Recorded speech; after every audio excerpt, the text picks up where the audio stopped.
అధికారంలోకి వచ్చిన తర్వాత వైఎస్ఆర్ కాంగ్రెస్ పార్టీ నాయకుల మీద కక్షగట్టి అనేకమైనటువంటి కేసులు పెట్టడము, వాళ్ళల్లో జైళ్ళకు పంపడము, ఒక కేసు తర్వాత ఇంకొక కేసు పెట్టేటువంటి పరంపర చాలా రోజుల నుంచి జరుగుతూ ఉంది. ఇందులో అనేక మంది నాయకులను జైల్లో పెట్టడం, హింసించడం, మరి కోర్టులు ఇంటర్ఫియర్ అయిన తర్వాతనే బెయిల్ ఇచ్చిన తర్వాత చాలా రోజులు వాళ్ళని జైల్లో పెట్టడం అనేటువంటిది ఈ ప్రభుత్వంలో జరుగుతూ ఉంది.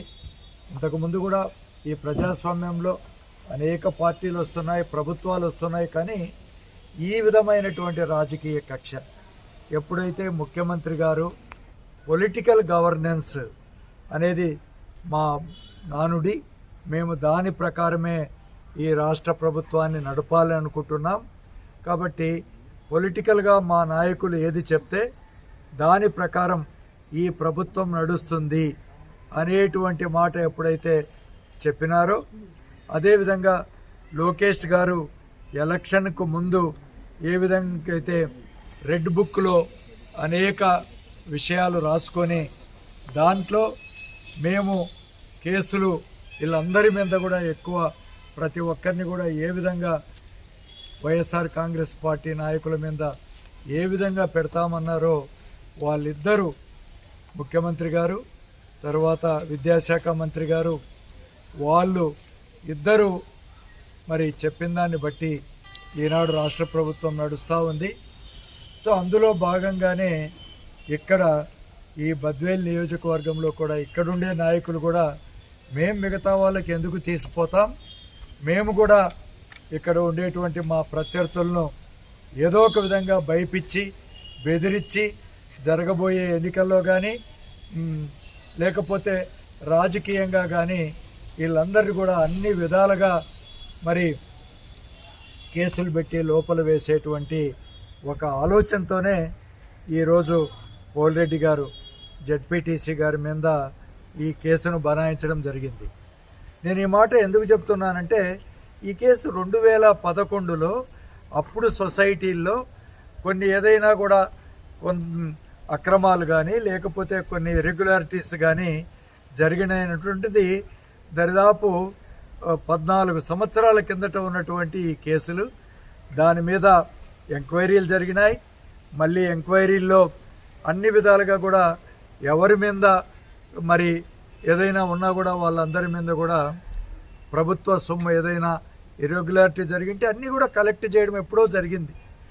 2011 తర్వాత నిజానికి 14-19లో తెలుగుదేశం పార్టీ వచ్చింది, 19-24లో వైఎస్ఆర్ కాంగ్రెస్ పార్టీ వచ్చింది.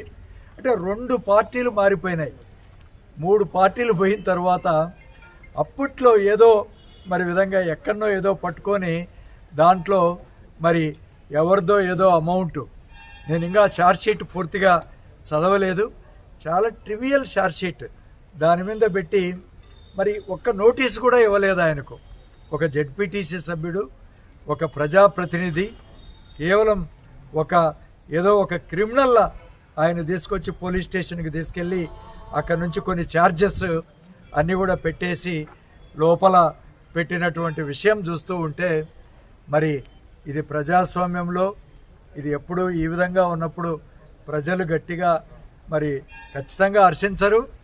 మా పార్టీ కాదు, మేము వైఎస్ఆర్ కాంగ్రెస్ పార్టీలో ఉండే నాయకులందరూ కూడా ఇది గర్హిస్తున్నాం, ఇదంతా ఖండిస్తున్నాం. ఇలాంటి మీరు ఈ పోకడలు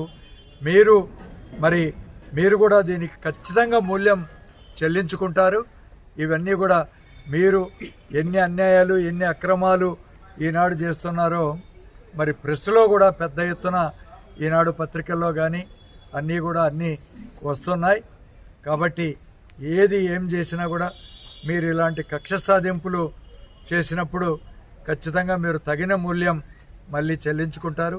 మా నాయకులు జగన్మోహన్ రెడ్డి గారు కూడా అదే విషయం ఖచ్చితంగా కూడా మళ్ళీ మనం అధికారంలోకి వచ్చినప్పుడు ఎవరైతే మిమ్మల్ని ఈ విధంగా ఒక అన్యాయంగా కేసులు పెట్టి లోపల జైల్లో వేయడానికి కారకులైనారో వాళ్ళందరి మీద కూడా మళ్ళీ చట్టపరమైనటువంటి చర్యలు ఖచ్చితంగా తీసుకుంటారని మా నాయకులు ఏదైతే చెప్తున్నారో అవన్నీ కూడా మీరు కూడా తగిన మూల్యం చెల్లించాలని చెప్పి కూడా ఈ సందర్భంగా తెలియజేసుకుంటున్నా.